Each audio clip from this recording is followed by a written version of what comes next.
Welcome to the official YouTube channel for the Colin Cowherd podcast. Go on, hit the subscribe button. There you go, right down there. If you want to be among the first to hear my weekly takes, NFL, college football, more, right there. All right, some instant reaction on the free agent frenzy. Now, this stuff is changing by the minute. So I'm going to try to do this quickly, get it out to you. I think my first takeaway is the money in the NFL now, there are guards making what quarterbacks did 10 years ago. The explosion of revenue in the NFL based on your DraftKings, your sports gambling money, and your TV contracts is enormous. I also think what's important to note, anybody connected to a quarterback, protecting a quarterback, or pursuing a quarterback is going to get paid. Safeties, the furthest from a quarterback, are not getting paid. Look around right now. Safeties, pretty good safeties, are being let go. They're the furthest player from a quarterback. I don't know where Jamal Adams goes of the Seahawks, formerly the Jets. Who pays for him? But yet guards are getting paid. The Rams now have 2 Pro Bowl level expensive guards. As they'll move another guard to center, they're protecting an older quarterback, his knees. Quarterbacks need to be protected, and that's where the money's going. The other thing of influence that jumps out to me is that the influence of the head coach. So a great example, Matt LaFleur is an offensive coach. He goes and convinces the front office, I can make Josh Jacobs work. Now, Aaron Jones is very good. He's let go, probably too often banged up. Now, Josh Jacobs has also had some injuries, but he may view Josh Jacobs as a better version of a good player, Aaron Jones, so they make the call. Rams offensive coach, go get another expensive guard, Jonah Jackson, who is a terrific young, late 20-year-old guard. Would a defensive coach pay that kind of money or have that influence to want 2 expensive guards? Antonio Pierce, defensive coach, goes to Mark Davis and says, hey, get me in this division against Herbert and Mahomes, get me an expensive $100 million interior lineman, Christian Wilkins, $85 million guaranteed. You see the influence. Gabe Davis, an inconsistent receiver. Doug Peterson, offensive coach, convinces his front office, get me Gabe Davis, let's pay him $40 million. Jim Harbaugh, this is not a surprise. Harbaugh is willing. In fact, I think we talked about this about 2 weeks ago. He wants a running back. He wants some power football. He goes and gives Gus Edwards, Baltimore, a 2-year deal. Offensive coach. You see the influence. The guys making money in this league are not general managers. It's quarterbacks and head coaches are making $15 million, $10 million, $20 million, $30, $40 million a year. They have real power in the building. Those defensive coaches, they're going to, Mike Tomlin, look at all the money the Steelers spend on the defensive side. Now look at the Rams. Outside Aaron Donald, they're not paying anybody on defense. They're going to pay Cooper Kupp, Matt Stafford, 2 guards, Rob Havenstein. They're pay their tight end. See where the money goes? Mike Tomlin, it's the defensive guys getting paid. So that tells you the influence of the head coach. In terms of moves that will impact wins, well, none of these teams are going to pay this money if they don't think it makes the team better. So we can all kind of admit that. Listen, I think Kirk Cousins to Atlanta, is it more than I'd like to pay? Yes, but the market for Kirk Cousins was going to be $40 million up, and he's going to get about $45 million for Atlanta. He has tremendous value in Atlanta. Tremendous value. Defensive coach, weaker division. He'll be arguably the best quarterback in that division. They have young offensive players that need guidance. That's tremendous value. But in Minnesota, where he's not as young or talented as Jared Goff, looks like Jordan Love has a chance to be more talented and more productive than him. Caleb Williams is coming into the fold, and they look at Minnesota and say, we have two good receivers, a great left tackle, very good tight end, excellent offensive coach. We don't need to spend $45 million for Kirk Cousins. We're going to go get maybe a Sam Darnold on the cheap, draft a quarterback, kind of reset our quarterback clock. So Kirk Cousins' value in Atlanta is pretty strong. Young team, defensive coach, weaker division, where you drop 27 points, you can win a lot of games in that division. In the NFC North, you got Caleb Williams coming in, and regardless of what anybody says, Bears have some talent now. Bears have some talent. You also have Jordan Love and the Packers. Their talent overwhelmingly now with Josh Jacobs on the offensive side. Detroit, stacked offensively. Best offensive line in the league. Ben Johnson, great coordinator. Amon-Ra St. Brown, Penei Sewell, a tremendous young running back, Jared Goff. So the value for Kirk Cousins in Minnesota, let's go get a J.J. McCarthy. Let's go get a Penix, a Bo Nix. And then Sam Darnold, reset the quarterback clock, Sam Darnold on the cheap. So it just depends on who the coach is. I think, again, if you're a quarterback, protecting the quarterback, pursuing a quarterback, connected to the quarterback, you're going to make a lot of money. And the league is on fire. It's just, I'm looking at some of these moves. Gardner Minshew went to the Raiders in that division.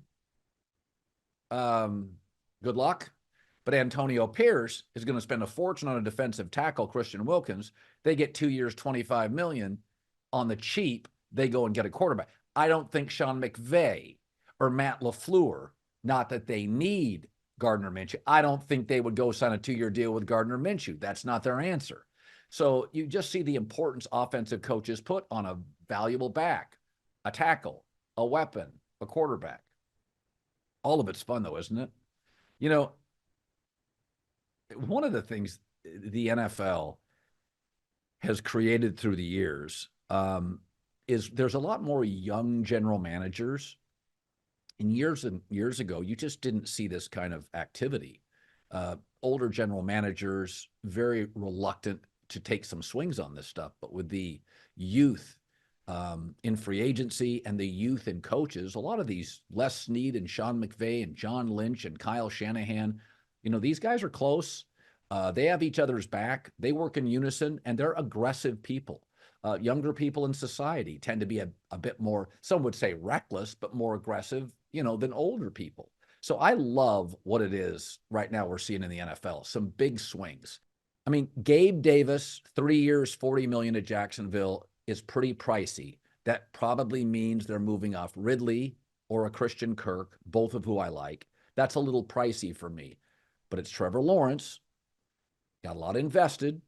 You know, Doug Peterson's going to spend money on offense to make that work. So I get it. Little pricey for my taste. Now, Rams paid Jonah Jackson, the former Lions guard, 3 years, $50 million. You say, oh, that's expensive. They already have Kevin Dotson, but they're moving their excellent rookie guard last year. They're going to move him to center. So it makes sense, right? You're not paying your left tackle. Now you're not paying your center yet. You're paying your guards to protect Matt Stafford. I get it.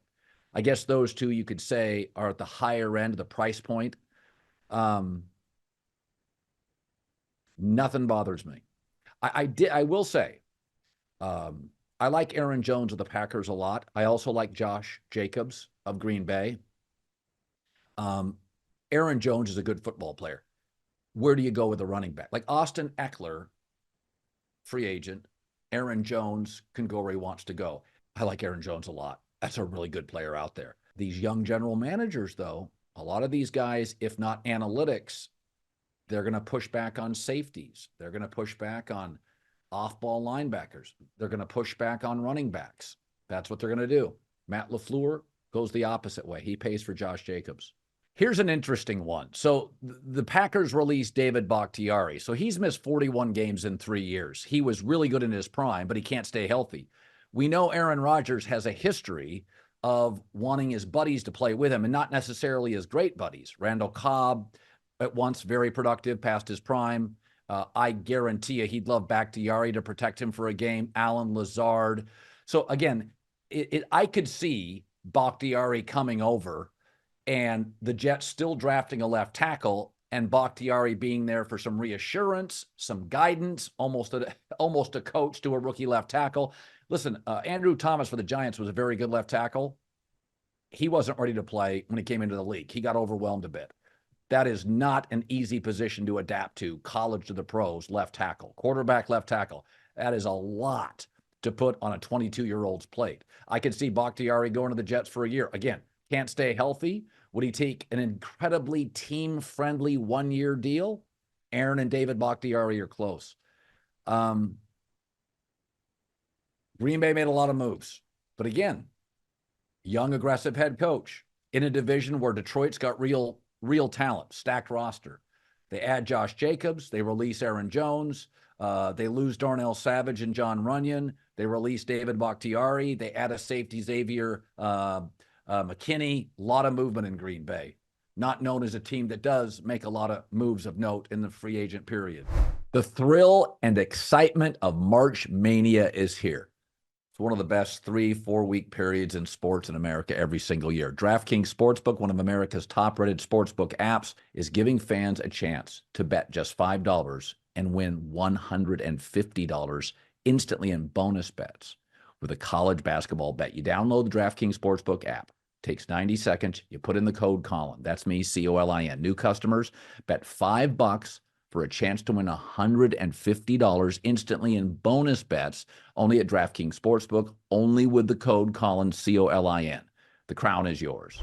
All right, so there are some names out there that have not committed yet or been signed yet. Justin Fields from the Bears, I don't think he has a tremendous market. You're going to have to pay him within a year.